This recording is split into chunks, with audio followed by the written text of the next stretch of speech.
The New York Knicks have just clinched a spot in the NBA playoffs, and I'm going to break this down right now. So what's up, guys? Welcome back to Knicks Digest. It's Chris here, and we're going to jump right into it because the New York Knicks have officially done it. They have clinched the playoffs, and they will avoid the play-in as they have a top 6 seed in the Eastern Conference for the second straight year, third time in 4 years that the New York Knicks will be headed to the NBA playoffs. That is something that they can't pull off that often.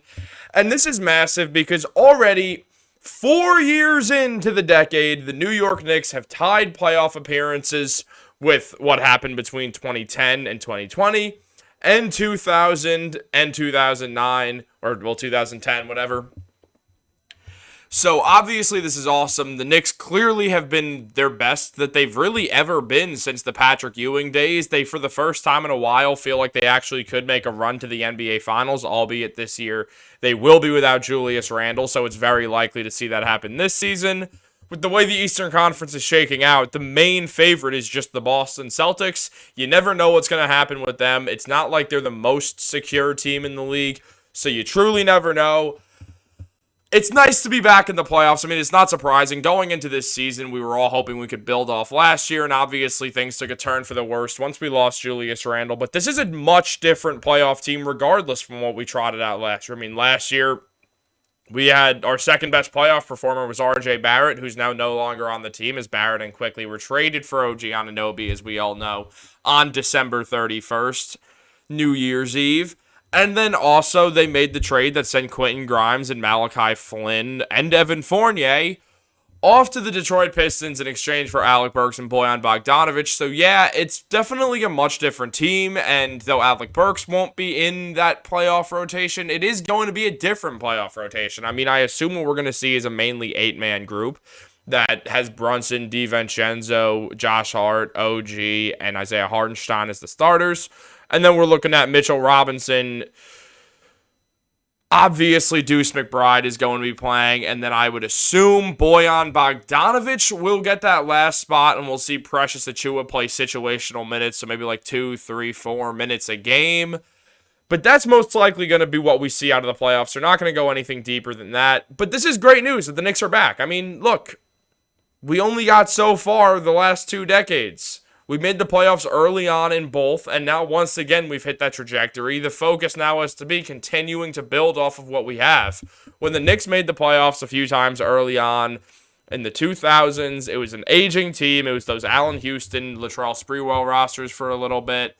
Things took a little bit of a shake-up at some point, but they were never good. Like, the playoffs were never good. They went to the finals in 99, but outside of that, things pretty quickly went poorly after that. And then in the 2010s, that was the mellow years before, Phil Jackson came in, ruined everything, and then the New York Knicks just sucked for my entire time that I was in high school and most of college.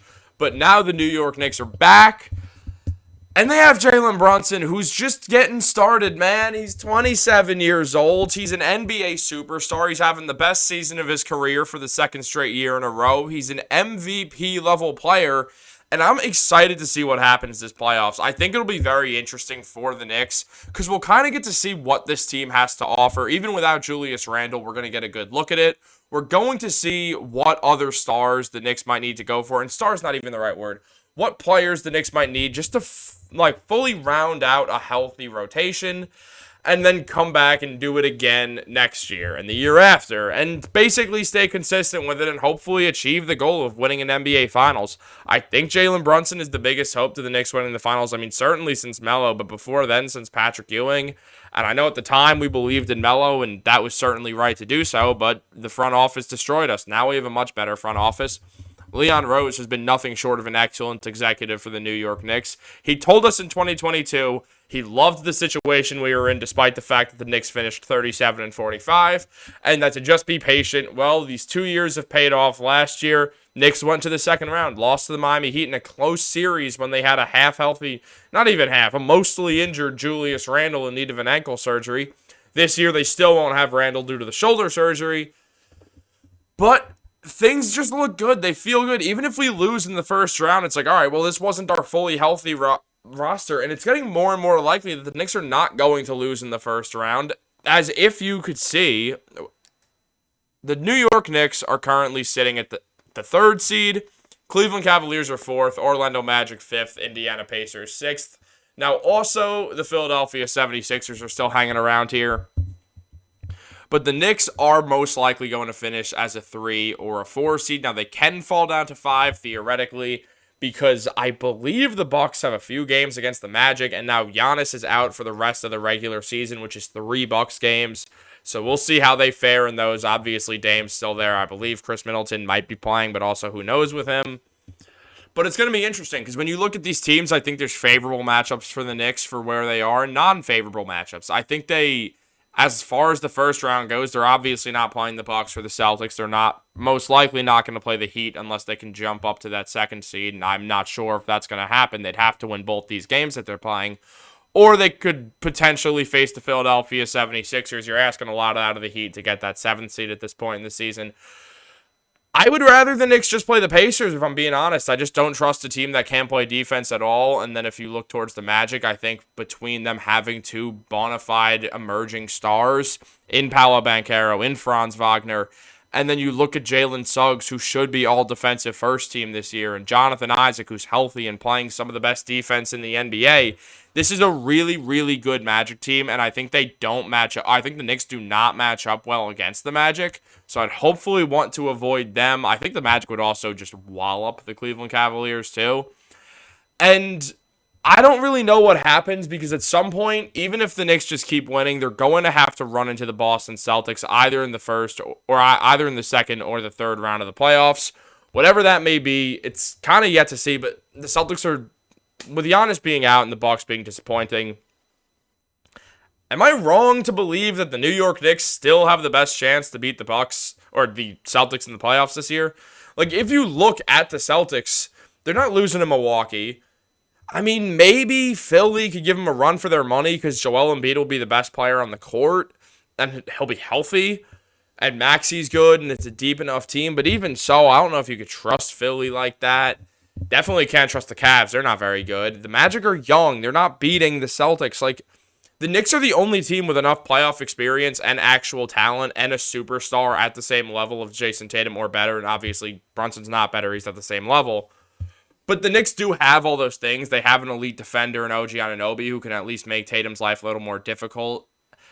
The Knicks work together as a team. I think they're the only chance at a team beating the Boston Celtics in the Eastern Conference this year. So who knows? Maybe we could get that Eastern Conference Final Series, but the Knicks better not fall into that 4 or 5 range, or they're going to have to run into the Celtics in the second round. And I'd rather see the Knicks make the Eastern Conference Finals personally. Like, I mean, if we just pull up these settings again, partially because I need to see them again. Say the Knicks finish as a 3 seed, they'd go on to either face the 76ers, Heat, probably not the Heat, or Bucks in the second round, unless like the Magic jump up there. But it'll most likely be either the 76ers or the Bucks, depending on who wins that series.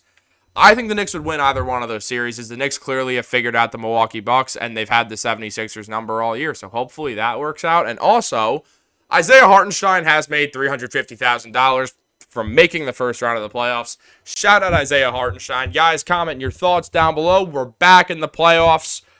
I'll probably be around. I'll be at MSG on Sunday. If you see me, I'll probably be in a Mitchell Robinson jersey. Come say hi. It'll be fun. And also, I'll catch you guys around the playoffs. Probably be in bars around that area, stuff like that, watching. If you see me, come say hi. If you see me and you don't want to talk to me because you're just like, I hear that guy talk enough, perfectly fair. If you see me and you're like, ew, it's Chris, also fair. Guys, have a great day and go Knicks.